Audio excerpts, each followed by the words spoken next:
Olá, tudo bem com você? Você acha que todas as suas decisões são baseadas em critérios racionais? Por que temas tão importantes como aquecimento global, pobreza, desigualdades sociais, guerra entre Rússia e Ucrânia, que atinge milhares de pessoas em outros países, por que nem sempre essas questões despertam a atenção das pessoas no nível local? A psicologia social mostra que no caminho para a sustentabilidade, informação é importante, mas não basta. As pessoas são influenciáveis e nem sempre tomam decisões favoráveis a elas próprias e à sociedade. O nosso convidado de hoje é o professor Leonardo Wius, doutor em administração, especialista em pesquisa de opinião e professor dos programas de pós-graduação da Universidade 9 de Julho. Professor Leonardo Wius, por que, na maioria das vezes, as pessoas falam uma coisa e na hora H, na hora da decisão, da mudança, fazem outra quando se trata de comportamento social? Existe uma distância entre a intenção comportamental e o comportamento. Mas a gente também tem que levar em consideração o que antecede essa intenção comportamental. Ou seja, quais são os fatores que influenciam uma pessoa a pensar em adotar um comportamento.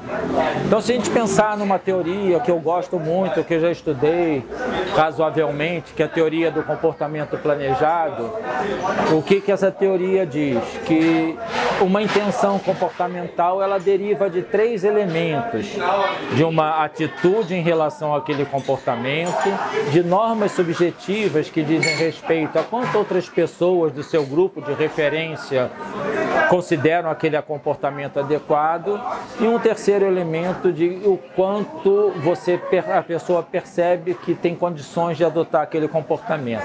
A Gisele Bündchen, no Rock in Rio de 2017, na abertura, ela subiu no palco central, fez um discurso apaixonado sobre a defesa da Amazônia e que para evitar garimpo na Amazônia, coisas que a gente está vendo até hoje. Depois todo mundo ficou emocionado com o depoimento, com o discurso dela, ela junto com a Ivete Sangalo. O que aconteceu depois daquele show? Todo mundo cantou Imagine, pensando no meio ambiente, e depois do show tinha toneladas de lixo no chão. Isso eclodiu nas mídias sociais, nas redes sociais. Poxa, as pessoas são hipócritas, elas cantam pensando no meio ambiente e depois jogam lixo no chão. Aí eu pergunto, será que era todo mundo hipócrita? Ou será que tem alguma outra coisa que explique o comportamento daquelas pessoas? Então vamos lá voltar para essa teoria do comportamento planejado. O primeiro elemento é a atitude. Vocês vão de concordar que a maioria das pessoas ali deveria ter uma atitude favorável ao meio ambiente. O que é uma atitude? Então, na psicologia social, uma atitude é uma avaliação duradoura de um objeto, a respeito de objeto de atitude. O que é um objeto de atitude? Qualquer coisa. Uma pessoa, uma marca, um conceito, meio ambiente, uma empresa, uma ideia. Ou seja, todos nós nutrimos alguma atitude a respeito de alguma coisa. E essa atitude pode ter valência positiva ou valência negativa. Com relação ao meio ambiente, aquelas pessoas que cantaram, pensando na Amazônia, etc., considero acreditar que a maioria delas nutriam uma atitude positiva em relação ao meio ambiente. Ah, tá bom. Mas todo mundo, vamos supor que todo mundo tivesse uma atitude positiva em relação ao meio ambiente. Por que todo mundo, que tinha tantas toneladas de lixo, né? E que nas redes sociais, os hipócritas que cantaram pelo meio ambiente e jogaram lixo no chão. Então vamos lá para o segundo elemento, normas subjetivas, que as normas subjetivas se dizem respeito a quantos nossos grupos de referência ou pessoas que a gente considera, pessoas que a gente avalia com opiniões importantes para nós, consideram aquele comportamento adequado ou não. Aí você olha para o lado no Rock in Rio e todo mundo está jogando lixo no chão, né? Então, todo mundo está jogando lixo no chão. Vamos pensar, a gente está num show de rock, a gente forma um grupo, e a gente forma grupos de maneira que a gente nem percebe. Então, se a gente está num grupo que todo mundo joga o lixo no chão, ou a lata, o copo, etc., a gente pode acabar jogando lixo no chão. E você pode até me perguntar, mas será que não tem gente que guardou a latinha? Sim, pode ter gente que guardou a latinha, etc. E que tinha uma concepção de que aquilo é um comportamento que, apesar de todo mundo ou do rebanho estar fazendo aquela coisa, ela tinha outras referências que era melhor guardar a latinha do que jogar a latinha ou o copo no chão. No caso do Rock in Rio, eu acho que tem o terceiro elemento que é o mais importante, que é a percepção de controle sobre o comportamento, que é muito parecido com o conceito de autoeficácia do Bandura, que morreu no ano passado, né? que diz respeito ao quanto eu entendo que eu sou capaz de adotar aquele comportamento. Né? Então, legal. Eu tenho atitude favorável ao meio ambiente. Jogar latinha na lata de lixo é uma atitude favorável ao meio ambiente, porque ajuda a reciclar as coisas. Eu vejo lá que as pessoas não estão fazendo isso, que é uma força contrária. E o terceiro elemento é qual? Tem lugar para eu jogar latinha? Não, não tem. Então, eu não tenho, a não ser que eu tenha um esforço muito grande, uma sacola para eu guardar minhas latinhas, eu não tenho como guardar as latinhas para jogar depois no lugar adequado. A gente precisa analisar os comportamentos não sobre a ótica da rotulação das pessoas, mas pensar nas coisas que podem influenciar esses comportamentos. Recentemente, com um aluno meu de mestrado, a gente fez uma pesquisa sobre intenção de redução do uso do automóvel durante a pandemia. E o que acontecia? Muitas pessoas diziam que tinham intenção de reduzir o uso de automóvel. Então, isso é uma atitude favorável. Que outras pessoas achavam a redução do uso do automóvel adequada, mais um ponto a favor da redução do uso do automóvel. Mas quando chegava na percepção do quanto ele podia adotar aquele comportamento, não existia ônibus na periodicidade adequada para ele adotar aquele comportamento. Nem tudo que a gente pensa que seja favorável para o meio ambiente, para uma cidade, para a construção de uma sociedade melhor, depende única e exclusivamente da autodeterminação das pessoas. Outro exemplo muito bom para entender como funciona o comportamento social é o das sacolas plásticas. Em 2011, uma lei municipal proibiu a distribuição gratuita de sacolas plásticas aqui na cidade de São Paulo. Depois de uma batalha judicial, a medida começou a valer em 2015. A partir daí, quem quisesse usar as sacolinhas plásticas teria que pagar por elas. O fato que chamou a atenção é que uma grande parcela da população se posicionou contra a lei das sacolas plásticas.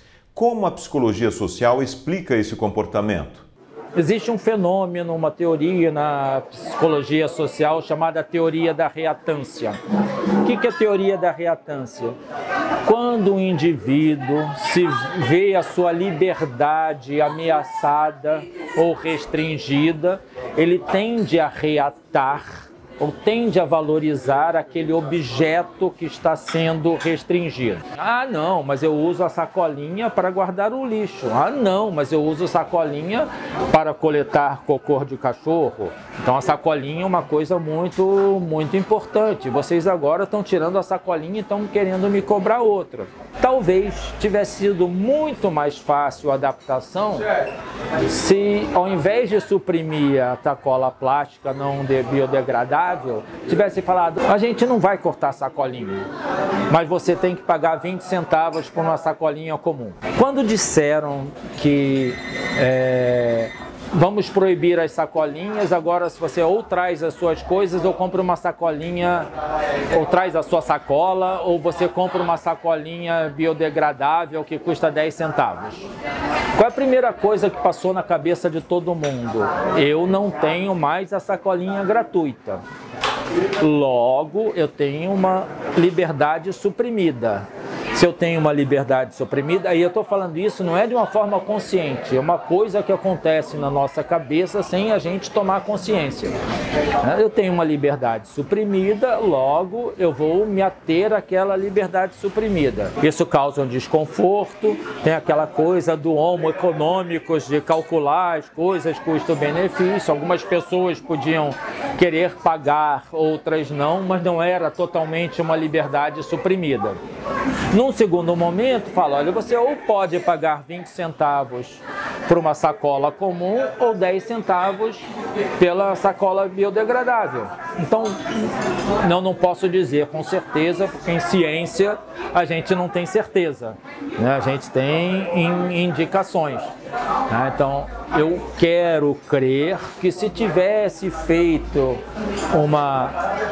esse movimento de primeiro cobrar uma e depois oferecer a sacola biodegradável cheia de benefícios para o meio ambiente, a migração teria sido mais fácil. Hoje funciona porque foi uma coisa normativa, mas causou um estresse potencialmente desnecessário durante algum tempo. No caso das mudanças climáticas, a prática mostra que as pessoas têm dificuldade de perceber a concretude dos males causados pelo aquecimento global no planeta. Parece algo distante.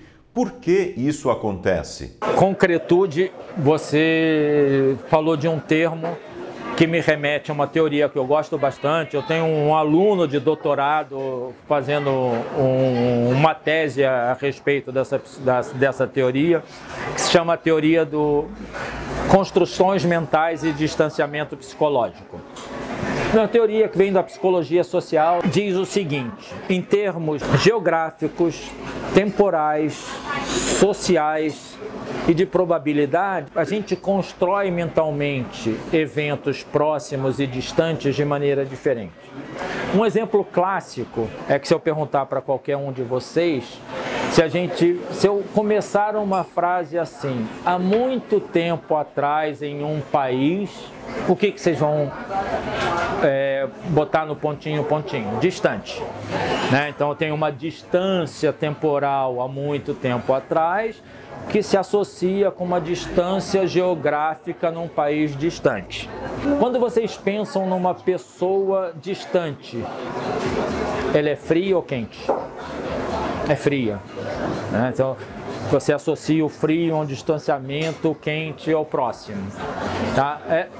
Essa teoria ela traz que quanto mais a gente pensa uma coisa no futuro, mais longe do nosso ego, essas coisas são mais abstratas. Quanto mais próximas, mais concretas. Os cientistas estão absolutamente certos em dizer que coletânea de eventos, um conjunto de eventos que agem uns sobre outros nos sistemas complexos, que fazem que mudanças climáticas temporais de um lado, aquecimento de outro, derretimento de outro, desertificação do outro lado, etc., tudo isso aconteça no mundo.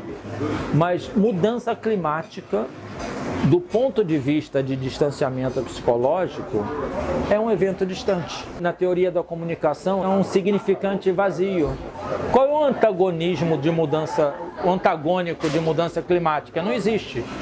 Então é um significante, embora os cientistas estejam certos, é um significante que não traduz alguma emergência para a gente.